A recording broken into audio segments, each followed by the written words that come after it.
It's important to create space in the orchestra, or everything starts to compete with each other, and it all ends up just being right in your face.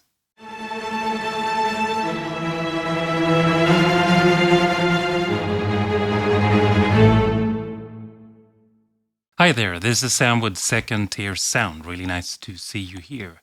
If you like my videos, you can always support me by joining my Patreon or checking out my PayPal button.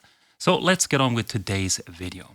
A lot of people ask me how do I get my mixes to sound less muddy, especially in the lower register? And I always say you have to look at your orchestrations. EQs are for losers. Not really, EQs are great. But really look at your orchestrations first before you look at your EQs. And one thing you really have to look at is how are you spacing your instruments? Are they conflicting with each other or are they leaving space for each other? So let's take a look at an example right now. Let's listen to the melody line.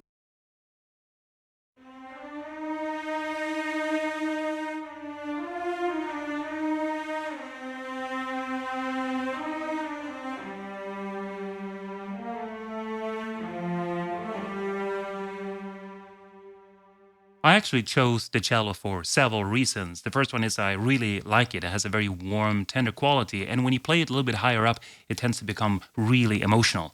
I could have chosen the viola, for example. In this case, the register fits really well, but the cello sounds even better when it plays up here. The other reason is that this is sort of the mid-register, and it has a warm quality, and it's quite tricky sometimes to create a melody down here that doesn't interfere with a lot of the juicy, warm chord notes that usually hang out here. So let's say you wanted to have more massive bassy chords with it, so you add some tubas, trombones, and basses down there to create that bassy oomph sound. What would that sound like?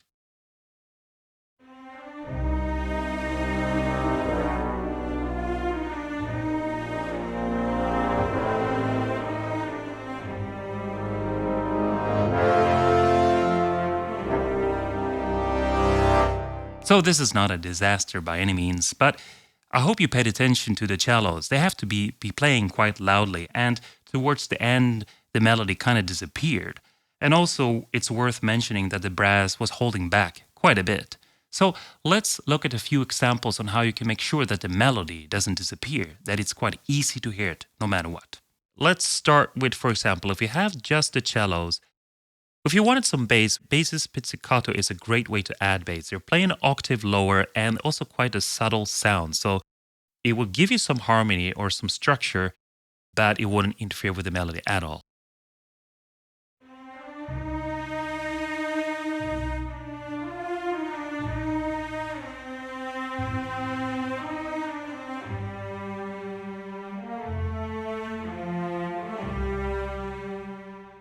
So the bass pizzicato is obviously really short, so that makes it interfere even less. But that's something worth considering.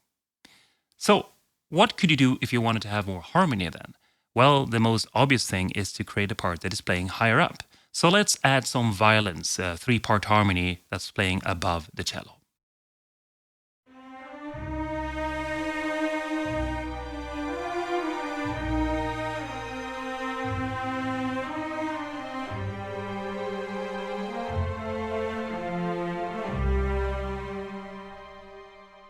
Actually, while we're up there, I wanted to show you a trick that is the filmmaker's best friend, and that is the string technique flautando, which is sort of an instant emotional creator.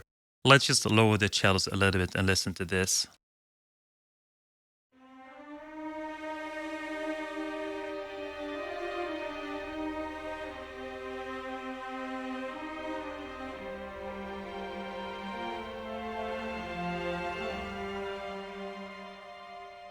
Now that is obviously going in the other direction of what we're trying here, but I just wanted to show you because it's a really neat trick if you wanted to create that kind of mood.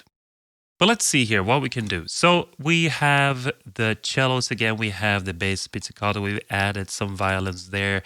What if we all wanted to have more body, but still not interfering? Well, we have to think up again, and then we have the winds. So here I have a patch, which is a combination of different winds.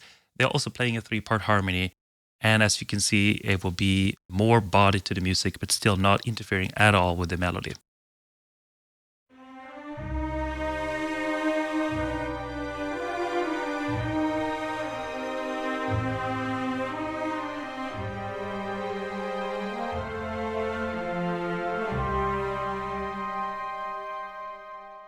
I also really hope you start to see that orchestration is fun because you can use the same melody all over and over, just create different instruments and different textures, and it's still interesting. Of course, some variation is always good. Anyway, that would work quite well. But let's say that, for example, we don't want that light sound. We want the bassier, heavier sound. Anyway, so let's start over and have all the bassier instruments down here. And what could we do then in order to make the melody visible anyway? Well, if you followed my videos before, you know the answer to this. We'll go up and we'll add the same melody line but an octave higher in the violins, for example.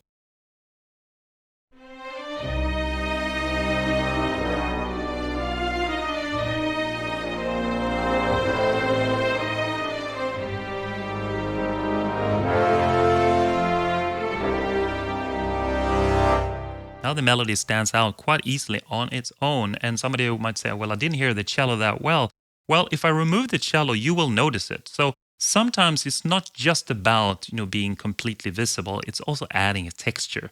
So the violin, you might feel like you hear that melody much clearer, yes, but the cello is adding textures, adding groundedness to the melody as well. So it's very important that it's still there, if that's the sound you want. But let's add the flutes as well, because you might know that the flutes and violins, they are best buddies.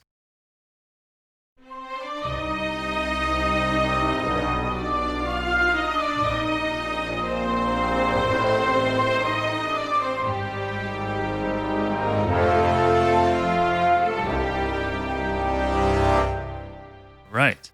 And I just wanted to show sort of the opposite way of thinking.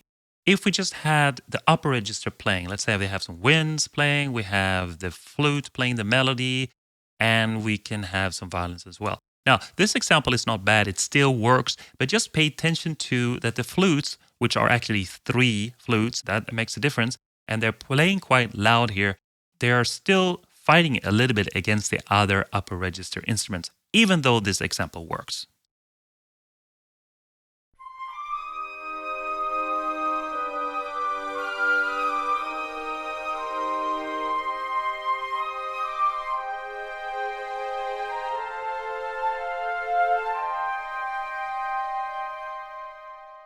I hope this has dispelled some of the confusion and perhaps sometimes overwhelm into when you want to get into orchestration.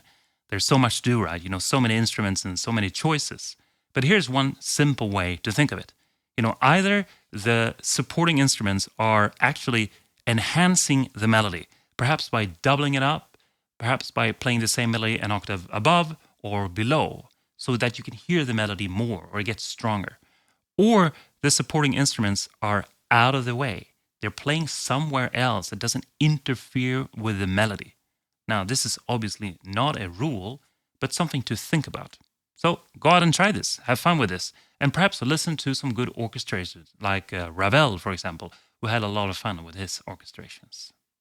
So that's it for this time. I really hope it was useful and that it was interesting for you to watch. If you liked the video, you can always support me by joining the Patreon or checking out the PayPal, or just the great thing by watching more videos, hitting that like button, write comments, and share my videos. So until next time, this is Sam signing out. Take care.